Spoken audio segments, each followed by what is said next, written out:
Hello दोस्तों, अस्सलाम वालेकुम, वेलकम बैक टू चैनल। मैं हूं आपका दानिश और आप देख रहे हैं वाला ब्लॉग्स। तो दोस्तों, आज हमारी जो वीडियो है वो एक Q&A वीडियो है। Q&A वीडियो बहुत से लोग नहीं जानते होंगे। जो लोग अक्सर वीडियोस ज़्यादातर यूट्यूब में जो ज़्यादा घुसे होते हैं, जिनको ज़्यादा यूट्यूब के बारे में नॉलेज होता है, तो लोग जानते हैं Q&A की वीडियो क्या होती है।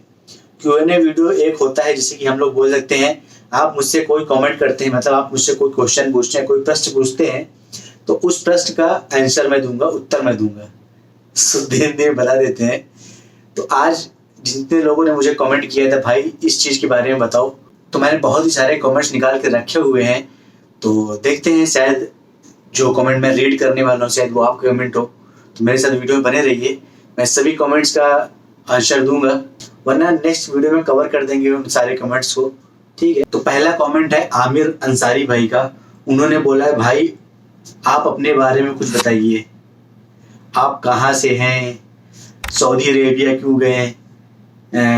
तो भाई साहब, मैं आपको बताना चाहता हूँ, पहली चीज़ तो मेरी पर्सनल जो है, मैं उत्तर प्रदेश यूपी 33 रायबरेली जिले रायबरेली से हूँ। तो और रही बात सऊदी अरेबिया मैं क्यों आया हूँ, सऊदी अरेबिया लोग क्यों आते हैं, दो चीज़ें होती हैं लोगों के लाइफ में, तो ही सऊदी अरेबिया लोग आते हैं। पहला, जिनको पैसे कमाने होते हैं, दूसरा जिनके घर में मजबूरियां होती हैं। लेकिन मेरी लाइफ में दोनों ही है, इसलिए मैं सऊदी अरेबिया आया हूँ और आप लोगों की मोहब्बत से आज मैं यूट्यूब चैनल पे आ गया हूँ। दूसरा कमेंट जो है ऐमाश कवारी, अगर मैं नाम लेने में गलती हो रही तो सॉरी उसके लिए। इनका कमेंट है कि भाई मुझे सऊदी अरेबिया के बारे में बताइए कि इंडियन सिम और एटीएम कार्ड सऊदी अरेबिया में चल सकते हैं, नहीं चल सकते हैं। तो भाई साहब, मैं पहले भी अपनी वीडियो से बता चुका हूँ, इंडियन सिम यहाँ पर चलते हैं, लेकिन कौन सा चलता है, सिर्फ एयरटेल का सिम चलता है। एयरटेल का सिम चलता है, इंटरनेशनल पैक कराना पड़ेगा। बाकी आप लेके आएंगे तो आपका रोमिंग में रहेगा, लेकिन आपका नेटवर्क आएगा फुल। आपको जो हर महीने रिचार्ज होता है उसको करना पड़ेगा। प्लस एटीएम कार्ड आपका यहाँ पर चलेगा, लेकिन उसको एक्टिवेट करना पड़ेगा, इंटरनेशनल ट्रांजेक्शन का एक्टिवेशन करना पड़ेगा। अगर आपका SBI वगैरह है तो आप योनो में जाके आप अपने कार्ड को एक्टिवेट कर सकते हैं, या फिर किसी बैंक का है, अगर आपके पास ऐप है तो यूट्यूब में और बहुत सी वीडियोस मिल जाएंगी जो कि आपको बता देंगे कि एटीएम कैसे एक्टिवेट होता है इंटरनेशनल। अगर आपके पास फ़ोन में ऐप वगैरह नहीं है बैंक का, तो आप कॉल करके हेल्पलाइन नंबर से भी एक्टिवेट कर सकते हैं। उसके बाद आके चलाइए, कोई दिक्कत नहीं है।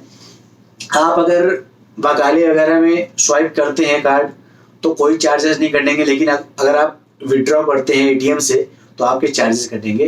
कितना चार्जेस होगा आप वीडियो में कोई सर्च कर लीजिए, यूट्यूब में आपको बहुत सी वीडियोस मिल जाएंगी। 20, 22, 25 रुपये ऐसा कटता है इंडियन। थर्ड कमेंट है विलायत गुलजार, माशाल्लाह क्या नाम है भाई का कमेंट है, भाई मैं 8th पास हूँ, 8वीं पास हूँ, क्या मैं सऊदी अरेबिया आ सकता हूँ। बिल्कुल भाई, आ सकते हैं, कोई दिक्कत नहीं है, इंशाल्लाह आपका काम आसान हो जाएगा। सबसे बड़ी चीज़ सिर्फ मार्कशीट जो है पासपोर्ट में लगती है। जब आप हाई स्कूल की मार्कशीट जो है पासपोर्ट में लगाते हैं, हाई स्कूल के नीचे की मार्कशीट कोई पासपोर्ट में लगती है, सिर्फ हाई स्कूल की ही मार्कशीट पासपोर्ट में लगती है। जब आप अपनी मार्कशीट पासपोर्ट में लगवाते हैं, पासपोर्ट में जब आप लगवाएंगे तो आपका जब इमिग्रेशन होता है ना, तो बहुत ही आसानी से हो जाता है। ECNR और ECR में यही फ़र्क होता है। ECR का मुझे फुल फॉर्म तो मुझे नहीं याद है, लेकिन ECNR का फुल फॉर्म होता है नॉट रिक्वायर्ड इमिग्रेशन। तो बस देख लीजिए, अगर आपके पास हाई स्कूल की मार्कशीट है तो आपको काम फटाक से हो जाएगा। ट्रैवल वाले ऐसा करते हैं, ऐसा बताते हैं, जो ECNR पासपोर्ट होता है उसमें पैसे कम लगते हैं, जो ECR पासपोर्ट होता है उसमें थोड़ा पैसे ज़्यादा लगते हैं, क्योंकि इमिग्रेशन में टाइम थोड़ा ज़्यादा लगता है। और चौथा कमेंट है शमीद मोहम्मद। तो भाई ने पूछा है, भाई टायर पंचर हो जाने पर खुद चेंज करना पड़ता है या फिर कोई आता है चेंज करने के लिए। तो भाईजान, आपको मैं बता दूं, टायर जब पंचर होता है तो अगर आपके पास स्टेपनी है और आप टायर खोल लेंगे आसानी से, तो आपको ही चेंज करना पड़ेगा। बाय द वे, आपकी स्टेपनी भी पंचर है तो फिर आपको हाईवे पर ही पंचर वाले आपका टायर बनाने के लिए आएंगे, थोड़ा पैसे ज़्यादा लगते हैं, वो कफील की टेंशन है। अगर आपके पास स्टेपनी सही नहीं है या फिर टायर नहीं खुल रहा है तो आप अपने कफील को फ़ोन करिए, वो जुगाड़ करेगा कुछ ना कुछ, आपकी टेंशन नहीं है। और रही बात पंचर हो गया है, तो यहाँ पर ज़्यादा पंचर नहीं बनते मेरी जान। यहाँ पर क्या है, 1 या 2 पंचर, जितना मेरे साथ जितना बीता है वही मैं बता रहा हूँ, उल्टा सीधा कुछ नहीं बता रहा हूँ। ज़्यादा टायर में पंचर नहीं लगाते हैं क्योंकि यहाँ पर टायर ज़्यादा ब्लास्ट होते हैं। टायर ब्लास्ट इसलिए होते हैं क्योंकि यहाँ पर बहुत ज़्यादा गर्म होती है, तो आप जब आएंगे तो अक्सर देखेंगे कोई ना कोई गाड़ी ब्लास्ट टायर की साइड में खड़ी होएगी दोपहर के टाइम में। इसलिए गर्मी यहाँ ज़्यादा होने की वजह से टायर बहुत ब्लास्ट होती है यहाँ पर, तो इसलिए यहाँ पर ज़्यादा पंचर नहीं लगाते हैं। 2-3 पंचर लगाने के बाद सीधे टायर चेंज करते हैं। एक भाई ने मुझे कमेंट किया था कि भाईजान, मैं नाम नहीं लूँगा उनका, उन्होंने बोला भाई तुम काम की बात कम करते हो और बकवास ज़्यादा करते हो। ओके भाई, जिसको समझ में आती मेरी वीडियोस वो लोग तारीफ करते हैं, आपको नहीं समझ में आई तो भाई हमारे यहाँ ऐसा ही होता है बस। चंदन भाई का सवाल है, भाई ने पूछा है, भाई एक सवाल है, ड्राइवर की सैलरी रुक जाती है, रुक नहीं रही है, मतलब कि उनका क्या मतलब है? उनका मतलब ये है कि भाई ड्राइवर की सैलरी रुक जाती है क्या, या फिर ड्राइवर की सैलरी रुक तो नहीं रही है। इनका मतलब है कि इनको किसी ने बताया है कि ड्राइवर की सैलरी 3 महीने जब कोई ड्राइवर नया जाता है तो उसकी सैलरी 3 महीने रोक ली जाती है। तो ऐसा सभी लोग नहीं करते हैं, लेकिन हाँ कुछ कफील लोग ऐसा करते हैं कि 3 महीने बाद सैलरी देते हैं। उसमें आपको क्या होता है, शायद वो खर्चा आपको देते हैं, महीने का जो खर्चा होता है वो देते हैं, लेकिन जो बाकी का पूरी सैलरी जो होती है वो 3 महीने बाद देते हैं। सब लोग नहीं करते, 5% या 3%, 2% ऐसे लोग करते हैं, वरना मेरे साथ जितने फ्रेंड मेरे आए हुए हैं किसी के साथ ऐसा नहीं हुआ, ना ही किसी ने बताया है। लेकिन हाँ, एक मेरे रिश्तेदार है, उनके साथ ऐसा हुआ था। 3 महीने तो उनका मन ही नहीं लगा था, लेकिन जब उनका सैलरी मिला तो उनका बहुत मन लग रहा था, दिल लगने लगा था, फिर तब से वो रुक गए थे। वरना 3 महीने जब सैलरी नहीं मिल रही थी तो उनका पास ये भाग जाए यहाँ से। लेकिन आप लोग कभी ऐसा मत करें, सैलरी अगर नहीं मिल रही है 3 महीने बाद आपकी सैलरी मिल जाएगी। वैसे किसी के साथ होता नहीं है, लेकिन अब कफील के ऊपर, अगर कफील कैसा अल्टर पागल निकला तो फिर झेलना पड़ता है। आमिर अंसारी भाई का सवाल है, भाई सऊदी अरेबिया में बाइक नहीं चलती क्या? मैं आपकी कितनी भी वीडियो देखा हूँ, मुझे बाइक नहीं दिखी। तो भाईजान, अगर आप मेरी सारी वीडियोस देखते हैं तो मैंने 3-4 वीडियो पहले ही मतलब बाइक्स दिखाई हैं कि यहाँ पर जो बाइक्स चलती हैं वो होंडा की या फिर बजाज की वो बाइक्स चलती हैं, फिर चाइनीज़ बाइक चलती हैं। मतलब कि ये छोटी बाइक है, जो डिलीवरी बॉय होते हैं वो ये बाइक चलाते हैं। पहली चीज़ तो डिलीवरी बॉय बाइक बहुत कम चलाते हैं। डिलीवरी जो होती है यहाँ पर, खाने की डिलीवरी या फिर किसी भी चीज़ की डिलीवरी, वो कार में होती है। लेकिन कोई दुकान होती है, कोई कंपनी होती है जो बाइक देते हैं, तो बाइक सिर्फ वहीं पर चलती है। या फिर बाइक चलती है तो सुपर बाइक बोले तो BMW की, कावासाकी की, निंजा वगैरह ये सब बाइक चलती हैं, लेकिन बहुत कम लोग चलाते हैं। जैसे कि 5%, 7% ऐसे लोग बाइक चलाते हैं। हम लोगों को खुद ही कहो 5 दिन में 1-2 बाइक दिखे, 10 दिन में 1-2 बाइक दिखे, 2-3 दिन में 1-2 बाइक दिखे, ऐसा दिखती है। जल्दी बाइक यहाँ बहुत कम चलती हैं और थोड़ा रिस्क भी ज़्यादा होता है। जब यहाँ पर कार से इतने ज़्यादा एक्सीडेंट होते हैं तो बाइक से कितने होंगे, सोचिए आप। रिजवान रॉक्स, इन्होंने कमेंट किया था मेरे इंस्टाग्राम पर। तो भाई का सवाल है, अस्सलाम वालेकुम भाई, कैसे हो? सब ठीक ठाक? वालेकुम अस्सलाम भाईजान, अल्हम्दुलिल्लाह, अल्लाह का शुक्र है, आप लोग की दुआएं हैं, बस ठीक हूँ। मेरा सवाल ये है कि आप उम्रा करने कब जाएंगे? तो भाईजान मैं आपको बता दूं, मेरा दिल तो बहुत है, लेकिन उम्रा करना मेरा दिल है, मैं चाहता हूँ मैं चले जाऊँ, लेकिन किस्मत भी कोई चीज़ होती है, जब वो चाहेगी तभी हम जा पाएंगे। आप भी कभी आएंगे, आप कितना भी चाह लें, आप कितना भी हाथ पैर मार लें, जब आप किस्मत में होगा, जब अल्लाह चाहेगा तो अपने आप हो जाएगा। अपने आप रास्ते बन जाते हैं। अभी मेरा रास्ता नहीं बन रहा है, इंशाल्लाह हो जाएगा। बस दुआ करिए कि जितनी जल्दी हो सके उतनी जल्दी हो जाए। यूपी 50 विजय कुमार गुप्ता जी ने मैसेज किया है, जैसे कोई बंदा ऑनलाइन वीज़ा लेता है, मतलब कि ऑनलाइन वगैरह वीज़ा होते हैं ना, वीज़ा ऑनलाइन साइट से कोई वीज़ा लेता है और वीज़ा हाउस ड्राइवर का है, तो सऊदी हमें ड्राइविंग ही कराएगा, या अगर सऊदी के पास ड्राइविंग का काम नहीं है तो वह मजरे में भी काम करा सकता है? इस कंडीशन में क्या करना चाहिए? पहली चीज़ तो मैं आपको बता दूं सभी सऊदी लोग के पास मजरे नहीं होते हैं। हम लोग के दिमाग में होता है कि वहाँ पे उन लोग के पास मजरे होते हैं, जैसे अपने लोग क्या भी अमीर गरीब होता है ना, वैसे यहाँ पर भी होता है। लेकिन मजरे सिर्फ उनके पास होते हैं जो बहुत ही अमीर होते हैं, सिर्फ उनके पास मजरे होते हैं, सबके पास मजरे नहीं होते हैं। और हाँ, रही बात अगर आप ऑनलाइन वीज़ा ले रहे हैं तो आप किसी को बोल नहीं सकते। अगर आप ट्रेवल से आप वीज़ा लेंगे तो आप ट्रेवल वाले का गला पकड़ सकते हैं, कॉलर पकड़ सकते हैं। लेकिन आप अगर ऑनलाइन लेंगे तो आप किसी का कॉलर नहीं पकड़ पाएंगे। और रही बात इस कंडीशन में क्या करना है, इस कंडीशन में जो करना है आपको करना है। अगर आपके पास पैसे ज़्यादा हैं तो आप वापस जा सकते हैं, और आपके पास अगर मजबूरियाँ हैं तो इंसान तो मजबूरियों में कुछ भी कर सकता है। आप अपने पैसे निकाल के जा सकते हैं, तो आपको क्या करना है वो आप डिसाइड कर लीजिए। अगर मजबूरी ज़्यादा है तो आप रुक सकते हैं यार, मजबूरियाँ कुछ भी करा देती हैं। 2 साल कोई बहुत ज़्यादा नहीं होता है, निकाल सकते हैं आप लोग आराम से।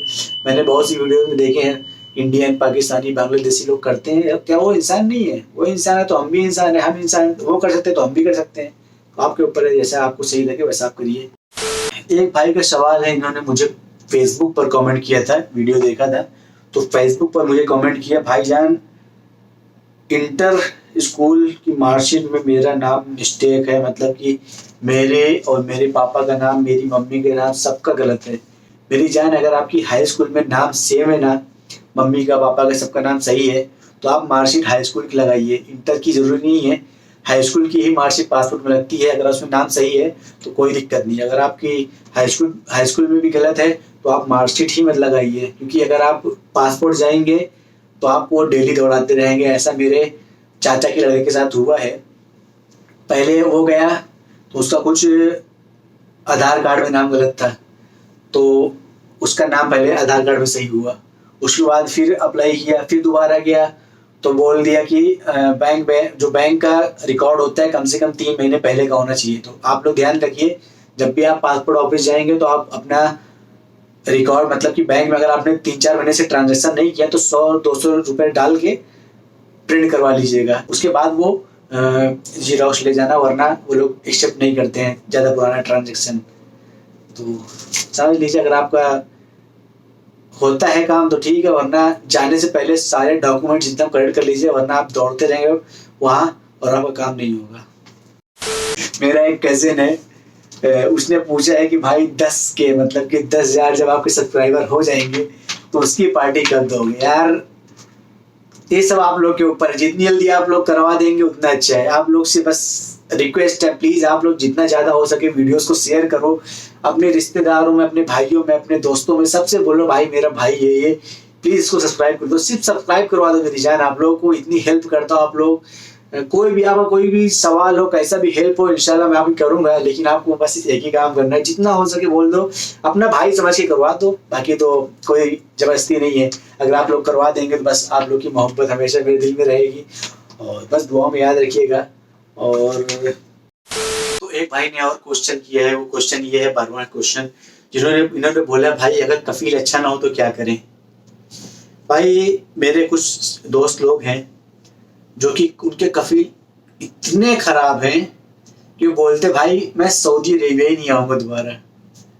तो यार भाई मैंने आपसे बोला, मजबूरियाँ कुछ भी करा सकती हैं। अगर आप आ रहे हैं कर्जे पानी लेके, आप अगर चाहते हैं कि अपने परिवार वालों को परेशान न किया जाए तो आप कुछ भी कर सकते हैं, मजबूरियाँ कुछ भी करा देती हैं। और उसके बाद भी अगर आप नहीं रुक पा रहे हैं तो आपके पास पैसा ज़्यादा है तो आप वापस जा सकते हैं। सम टाइम कफील ऐसा होता है कि आपको टिकट दे देगा, नहीं तो आपको अपना पैसा लगा के जाना पड़ेगा। अगर आपको कफीला बोलता है कि आप कफाला ले लो, कफाला बोले तो जब आप यहाँ आएंगे तो आपको सब कुछ मालूम हो जाएगा। कफाला बोले तो ट्रांसफ़र, किसी दूसरे कफील के वहाँ ट्रांसफ़र ले लो। तो अगर कोई कफील मिलता है ट्रांसफ़र ले सकते हैं, वरना आप वापस जा सकते हैं, वरना आप वहीं पर काम कर सकते हैं। जब आपको पैसा निकल आए उसके बाद आप वापस जा सकते हैं। एक भाई ने और बोला भाई आपकी सैलरी कितनी है? मेरी जान, सैलरी ड्राइवर की सिर्फ 1400-1500 ही होती है, नए ड्राइवर की। पुराने ड्राइवर की 1700-1800 होती है, लेकिन नए ड्राइवर की जो सैलरी होती है 1400 रियाल से 1500 रियाल तक होती है। तो वही मेरी भी है, और मैं ज़िला रायबरेली से हूँ, रायबरेली के पास लालगंज है। तो मैं भी आप लोग के सवालों आप मिल चुके होंगे, और जितने भी सवाल रह गए हैं उन सवालों का जवाब मैं नेक्स्ट वीडियो में दूंगा। तो आई होप आपको जो भी क्वेश्चंस थे, जो भी सवाल थे, वो आप लोगों को समझ में आ गए होंगे। और भी कोई सवाल है तो प्लीज़ इसी वीडियो में कमेंट करिए, इंशाल्लाह नेक्स्ट या फिर और किसी वीडियो में मैं कवर कर दूंगा उसको। ऐसा नहीं कि व्लॉग नहीं आएंगे, व्लॉग भी आएंगे, लेकिन Q&A भी डाल दूंगा मैं। तो अगर आपके कोई मन में कोई सवाल है तो फटाक फटाक कमेंट करो, इंशाल्लाह नेक्स्ट वीडियो में आपके कमेंट को रीड करूंगा और बताऊंगा जो मेरे साथ हुआ है, जो मैं जानता हूँ, जितना मैं जानता हूँ उतना मैं आप लोगों को बता दूंगा। और जो मैं बता रहा हूँ एकदम सही बता रहा हूँ। किसी भी इंसान से आप पूछ सकते हैं, कहीं मैंने गलत तो नहीं बोला है। मैं अल्हम्दुलिल्लाह जो आप लोग कमेंट करते हैं मैं उसको पहले लोगों से पूछता हूँ, उसके बाद ही बताता हूँ। और जितना मेरा तजुर्बा है यहाँ का, बस वही है आप लोगों के साथ शेयर कर रहा हूँ। आप लोग की परेशानियों में, टेंशनों में इजाफा कर मतलब कि कम कर रहा हूँ, इजाफा बोल रहा हूँ, आपकी टेंशनों को कम कर रहा हूँ बस। मे भी आपको आज की वीडियो पसंद आई हो, पसंद है तो लाइक करें, नया तो सब्सक्राइब करें। मिलते हैं किसी न्यू वीडियो के साथ, न्यू ब्लॉग के साथ। अल्लाह हाफिज़।